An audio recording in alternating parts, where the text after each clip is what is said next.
मुद्दे की बात आज फिर से मैं आपको लेके आया हूं आपके सामने। दोस्तों, मैं आपको बता दूं कि रजिस्ट्रार ऑफिस के जो कारनामे हैं, काले कारनामे हैं, वो कहीं ना कहीं लगातार सामने देखने को मिल रहे हैं। और मैं आपको बता दूं, ये काले कारनामे आज से नहीं हैं, कई सालों से वहां पर चल रहे हैं। लेकिन प्रशासन की नजरें उस पर जमे होने के बाद भी प्रशासन का कोई कड़ा रुख नहीं देखने को मिलता है। लगातार कई शिकायतें मिलने के बाद भी प्रशासन उनको क्लीन चिट दे देता है कि यहाँ पर सब कुछ ओके चल रहा है। फिर प्रशासन इतनी बड़ी लापरवाही क्यों नहीं देख पाता है? 39 महीने पहले महिला की मृत्यु हो जाती है और उप पंजीयक वहां जिंदा बताकर उस जमीन की रजिस्ट्री कर देता है, लोग उसको बेच देते हैं, फर्जी तरीके से रजिस्ट्री हो जाती है। लेकिन इनकी कोई जवाबदेही नहीं होती। बड़ा सवाल खड़ा होता है। ऐसे ही लगातार कई लोगों की, गरीब लोगों की जो रजिस्ट्री है वो कई सारे लोगों को कर देते हैं, दबंग लोगों को कर देते हैं, जिसकी वजह से वो लोग उस जमीन पे हथिया लेते हैं, प्लॉटों को हथिया लेते हैं। और जो कमजोर वर्ग के जो लोग होते हैं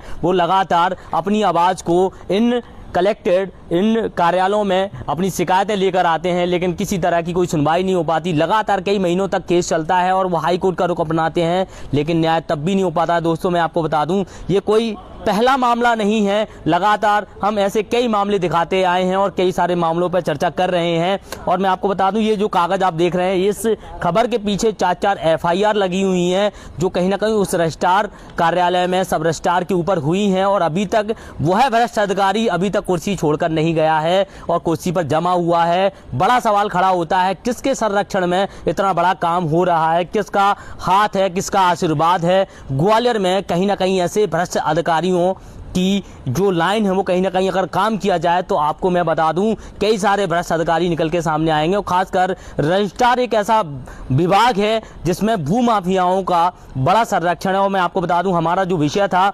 जो लड़के वहां पर काम कर रहे थे, प्राइवेट लड़के नहीं थे, वो ऐसे लड़के थे, इनके लगाए हुए लड़के थे, जिनके माध्यम से हमेशा बच जाते हैं, जिनको सर्विस प्रोवाइडर के लड़के बताकर ये लोग बच जाते हैं, क्योंकि सारा खेल वही लड़के करते हैं। बड़े स्तर पर लेन देन, मैं आपको बता दूं, लाखों में पर डे की डीलिंग होती है। पर डे का एक बोला जा 70 से 80 लाख रुपए तक की डीलिंग हो जाती है, क्योंकि ऐसा फर्जीवाड़ा जब होता है तो बड़े स्तर पर डील होती है। दोस्तों, मैं आपको बता दूं, जब भी इन भ्रष्ट अधिकारियों पर कोई कार्रवाई नहीं होती, हमने तो आपको छोटा सा विषय दिखाया था जिसमें 200 से 500 रुपए वो लेते हैं, लेकिन जब हमने इस पर गहराई से स्टडी किया तो इसमें बड़ा खेल सामने निकल के आया, करोड़ों का खेल सामने आया है। और जब करोड़ों एक विभाग कमा के देगा तो ऊपर तक कहीं ना कहीं ये गहरी कमाई कहीं ना कहीं लोगों तक जाती है, जिसकी वजह से ये भ्रष्ट अधिकारी जमे हुए हैं, जिनको संरक्षण है। और मैं पूछना चाहूँगा, जगदीश देवड़ा जो कहीं ना कहीं इस विभाग के मंत्री हैं और अभी तक उन